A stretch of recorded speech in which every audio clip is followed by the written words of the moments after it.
tema de hoje é os desigrejados. Vamos estudar um pouquinho a respeito desse tema, por que o número de pessoas que consideram-se desigrejados tem aumentado muito nos últimos tempos. Será que isso é bíblico? Será o que a Bíblia fala a respeito disso? Fique comigo até o final desse vídeo, nós estaremos descobrindo e aprendendo um pouquinho mais sobre esse importante tema. Roda a vinheta.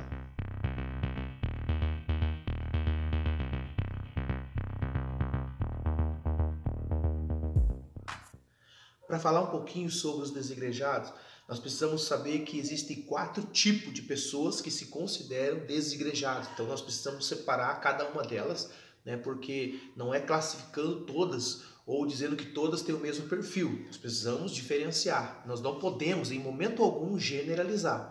Assim como nós não podemos dizer que toda igreja é boa ou que toda igreja é ruim, nós precisamos estudar cada igreja e cada doutrina, o que elas acreditam, o que elas pregam, para saber se ela é boa ou se ela é ruim. Então vamos lá.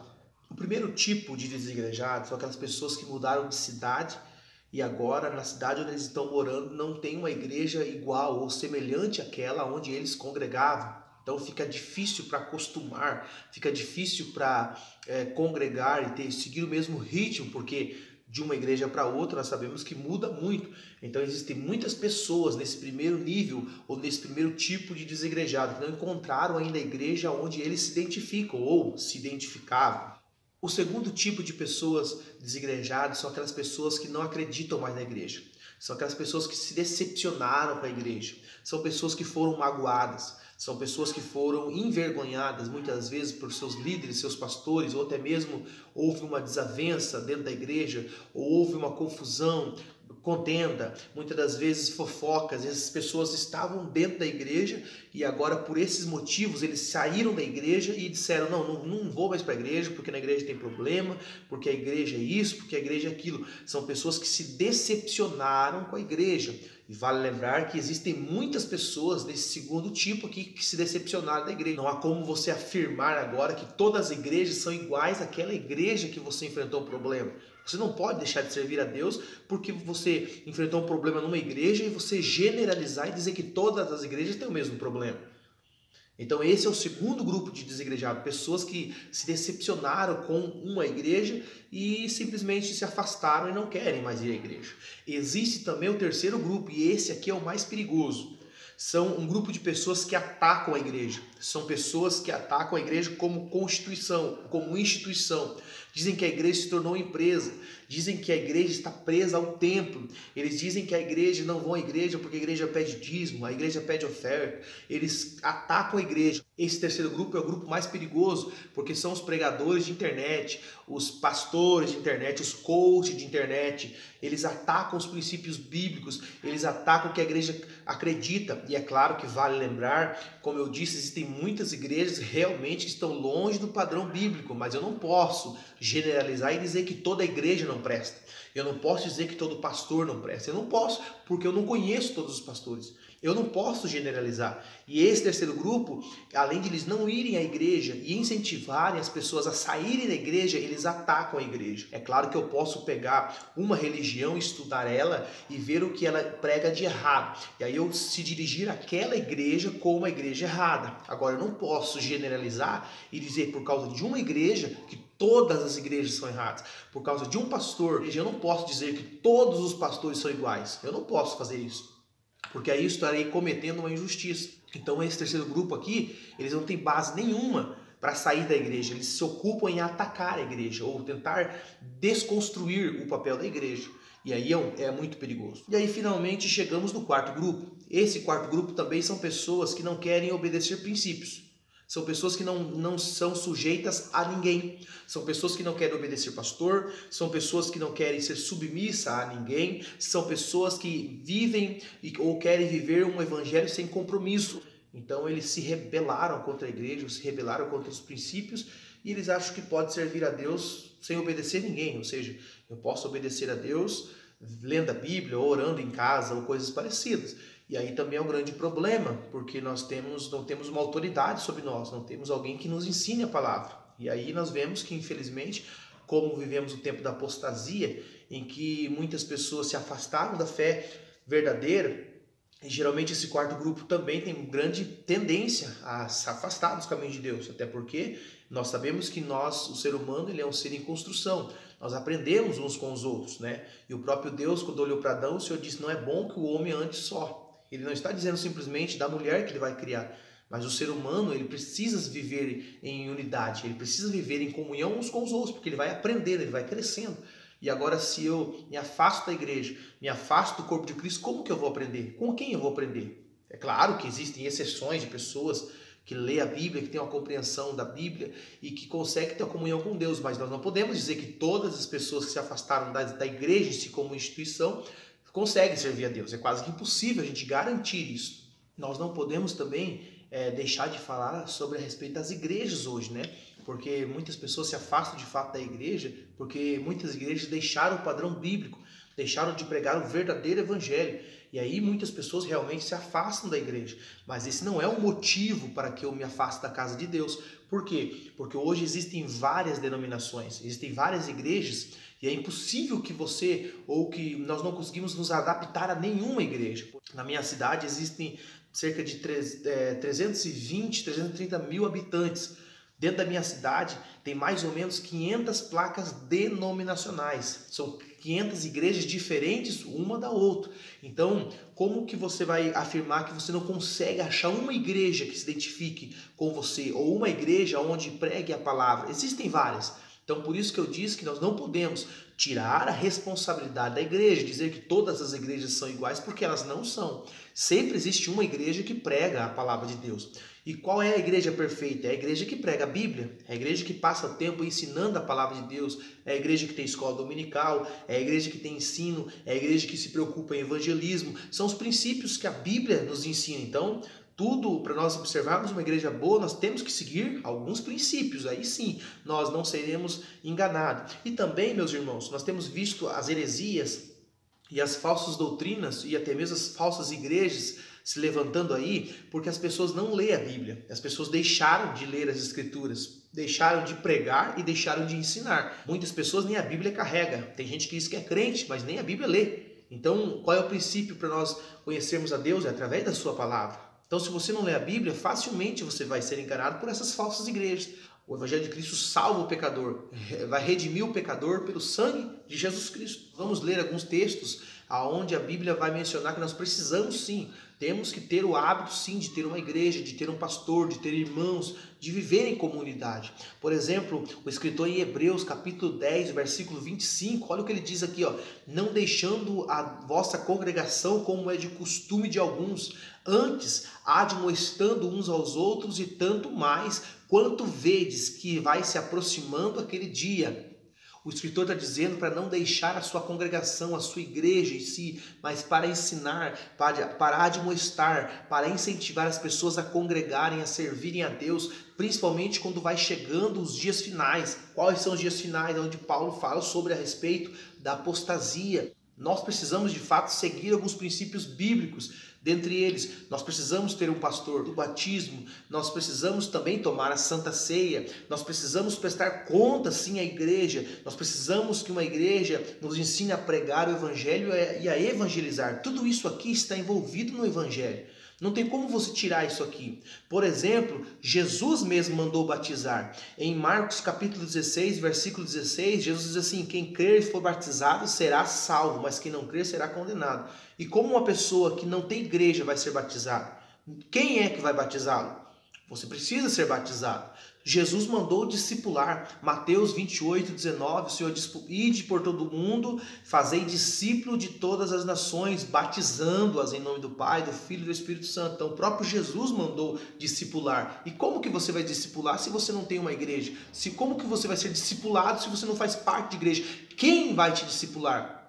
E aí entra um grande perigo, porque às vezes nós queremos ir para a internet, e a internet é muito perigosa nos dias de hoje. Você pode ouvir de 100 pastores que são contra por exemplo, um ato, você vai achar um que é a favor. Então, é muito perigoso, porque as pessoas vão procurar doutores ou procurar aqueles que apoiam seus pecados. É o que Paulo diz, nos últimos dias as pessoas amontoariam para si doutores. E aí é o problema, porque como que eu vou saber que aquela pessoa está pregando a verdade ou a mentira? Como que eu vou saber se ele é falso ou se ele é verdadeiro se eu nem conheço ele? Eu conheço ele pela televisão, eu conheço pela internet.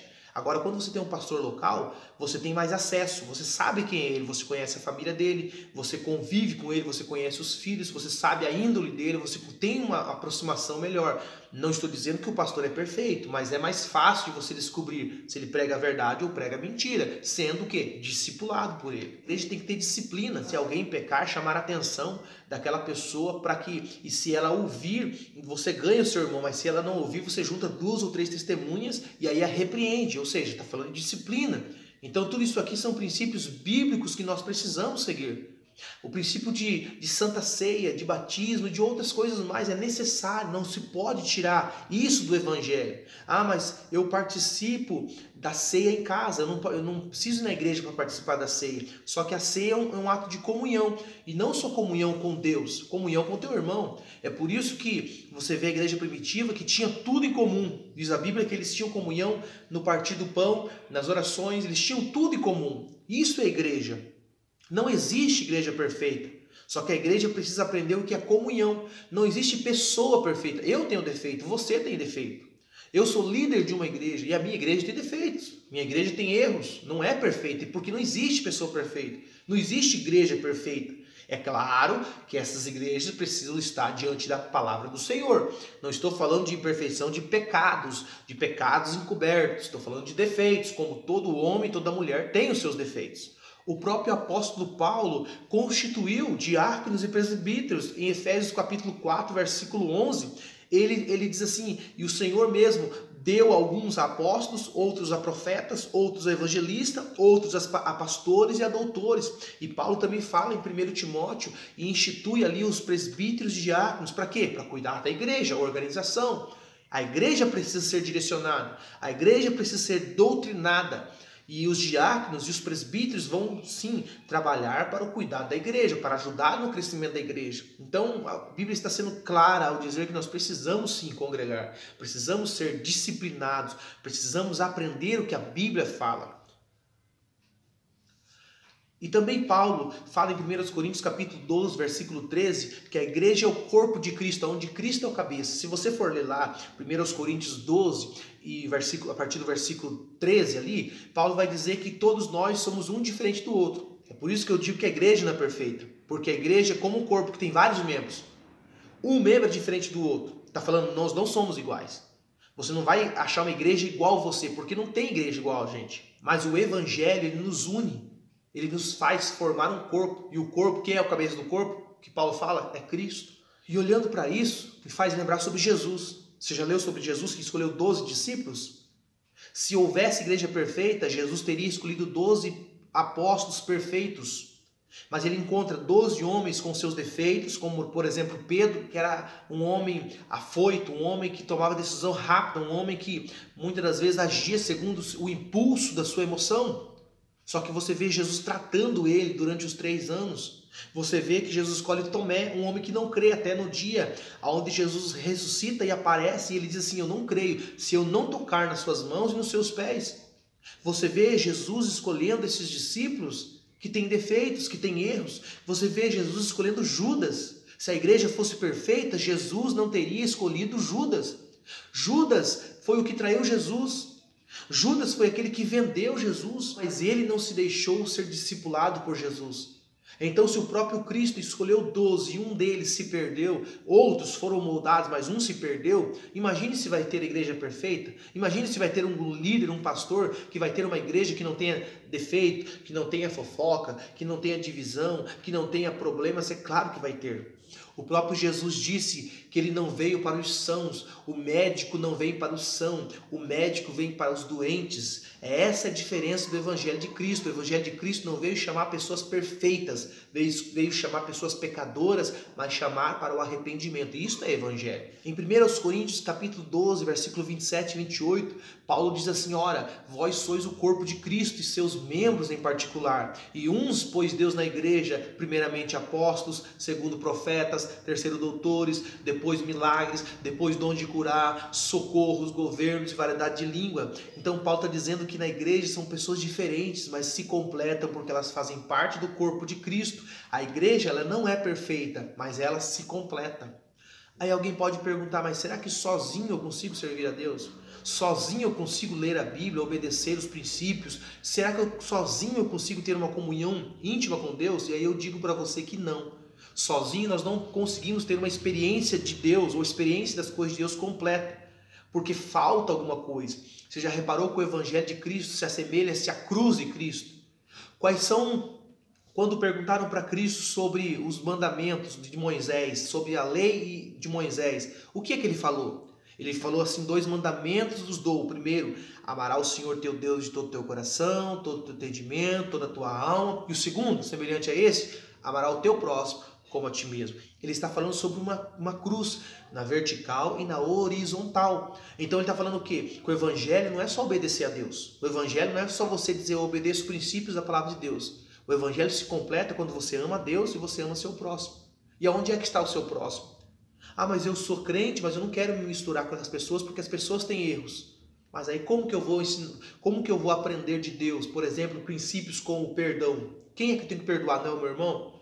Quem é que eu tenho que amar? Não é o meu irmão? Então Jesus ensina aqui que a cruz, ela simboliza o Evangelho em si. E a cruz simboliza o meu contato com Deus, a minha comunhão com Deus, mas também a comunhão com os meus irmãos. Não tem como eu dizer eu amo a Deus, mas se eu não amo meu irmão. O próprio apóstolo João diz que aquele que diz que ama a Deus e aborrece seu irmão é mentiroso. Porque quando você ama a Deus, você também vai amar o seu irmão. Então o que é interessante é que a cruz simboliza algo tão especial. Tanto a minha comunhão com Deus, como a comunhão com meu irmão. Porque toda lei está vinculada aqui. Amor a Deus e amor ao próximo. Em nenhum momento Deus vai mandar você se afastar das pessoas. Não, tem que se afastar porque essas têm defeitos. Porque é isso que muitas pessoas fazem. Não vou à igreja porque na igreja tem fofoqueiro. Não vou na igreja porque na igreja tem isso. Mas é lá que eu tenho que fazer diferença. É lá na igreja que eu tenho que ser diferente. Ah, mas todo mundo faz errado. Eu tenho que fazer diferente. Eu não posso generalizar e muito menos dizer que eu faço aquilo porque alguém faz. Não, eu tenho princípios. Eu preciso obedecer princípios. E aí nós vemos que, infelizmente, meus irmãos, muitas pessoas têm deixado a igreja por tantas coisas. Só que se esquecem de fazer a diferença. Se esquecem que Jesus nos chamou para fazer a diferença. Olha o que Paulo diz em 1 Tessalonicenses capítulo 5, versículo 11. Por isso, exortai-vos uns aos outros, edificai-vos uns aos outros, como também o fazes. Paulo está dizendo que se nós fomos como igreja, um vai exortar o outro, a palavra vai exortar uns aos outros. E em Colossenses capítulo 3, versículo 13, Paulo também vai dizer assim, ó, suportai-vos uns aos outros e perdoando uns aos outros, se alguém tiver queixa contra o outro, assim como Cristo perdoou, assim fazeis vós também. Então Paulo está falando sobre unidade aqui, nós estamos ligados um ao outro e claro que nós cometemos erros, falhas, pecamos uns contra os outros, mas olha o que Paulo está ensinando, se alguém pecar um contra o outro, perdoa como Cristo ensinou. Então Cristo é o modelo, Cristo é o modelo da igreja perfeita, da igreja que vai seguir os seus princípios e o perdão é uma das grandes marcas da igreja. É perdoar as pessoas que nos ofenderam. É perdoar aquele que está caminhando com a gente que às vezes nos decepcionou. Mas nós precisamos perdoar. Por quê? Assim como Cristo me perdoou. Existem alguns problemas que as pessoas desigrejadas vão enfrentar. Que é a falta de comunhão uns com os outros. Em Eclesiastes capítulo 4, versículo 9 e 10, olha o que o escritor diz. Melhor é ser 2 do que 1. E o versículo 10 diz, porque se um cair, o outro levanta o seu companheiro. Mas se estiver só, caindo, quem o levantará? Então nós vemos que de fato nós precisamos andar em unidade. Por exemplo, você congrega sozinho, você congrega muitas vezes na tua casa, você lê a Bíblia, você ora, você participa da ceia lá sozinho. Mas o dia que você desanimar, quem é que vai te ajudar? O dia que você precisar de uma visita pastoral, quem é que vai te ajudar? O dia que você precisar de uma visita no hospital, quem vai te ajudar? O dia que você precisar de uma oração, porque nós sabemos que a vida cristã não é fácil, tem momentos difíceis. Quem é que vai te ajudar? Então por isso que a ideia de se afastar é errada. Eu sei que a igreja em si tem problemas, mas sejamos nós a solução dos problemas. Eu sei que a igreja tem muitas vezes dificuldades. Eu não estou falando de igrejas que não pregam a Bíblia. E se você participa, infelizmente, de uma igreja que não prega a Bíblia, tem muitas igrejas por aí que pregam a palavra. Então, você precisa sim fazer a diferença. Então, por isso que nós precisamos andar em unidade. Nós precisamos andar juntos uns com os outros. E andar junto não é fácil, porque você vai encontrar pessoas diferentes de você, não são iguais a você. Então vai haver aquele conflito, assim como num casamento que você casa e a pessoa geralmente é diferente de você, mas você tem que se adaptar, você tem que agora abrir mão de algumas coisas para que você venha viver em comunhão com a tua família e com a tua casa. Então por isso não há base para nós afastarmos da igreja, deixarmos a igreja e servirmos a Deus sozinho. É difícil? É. Alguém pode perguntar, mas será que alguém que é desigrejado será salvo? E nós não podemos afirmar, eu não posso dizer para você que alguém fora da igreja vai ser salvo. Eu posso dizer que vai ser muito mais difícil, porque como eu disse, vai existir momentos difíceis para você, momentos de tristeza, momento que você vai precisar de conforto, momento que você vai precisar de uma palavra de Deus, momento que muitas das vezes você será repreendido pela palavra para não se afastar do caminho. E para isso eu preciso ter alguém, eu preciso ser submisso a alguém, eu preciso que alguém tenha autoridade espiritual sobre a minha vida. Então, meu irmão, eu sei que o sistema religioso em muitas áreas está corrompido, mas eu ainda acredito que existem igrejas que pregam a palavra. Eu ainda acredito que existem pastores que amam a pastorear. Eu ainda acredito em igrejas que estão pregando o verdadeiro evangelho. Você que se decepcionou com a igreja, procure uma igreja de Deus. Procure uma igreja onde pregam a palavra. Procure uma igreja onde não se fala muito em dinheiro. Claro que existem princípios como dízimo e oferta, mas uma igreja não pode passar o maior tempo falando sobre dinheiro. Então, procure uma igreja que verdadeiramente ame a tua alma, de uma igreja que vai cuidar de você, de uma igreja que vai apacentar você, de uma igreja que vai doutrinar, disciplinar se for necessário, mas que vai dizer para você, olha, esta é a palavra de Deus, vai te ensinar a caminhar com Cristo. Por isso, meu irmão, Deus te abençoe poderosamente. Se você quiser, deixe o seu comentário, é claro, na medida do possível, nós estaremos respondendo a tua pergunta ou o teu comentário, mas que Deus continue e vos siga abençoando em nome de Jesus.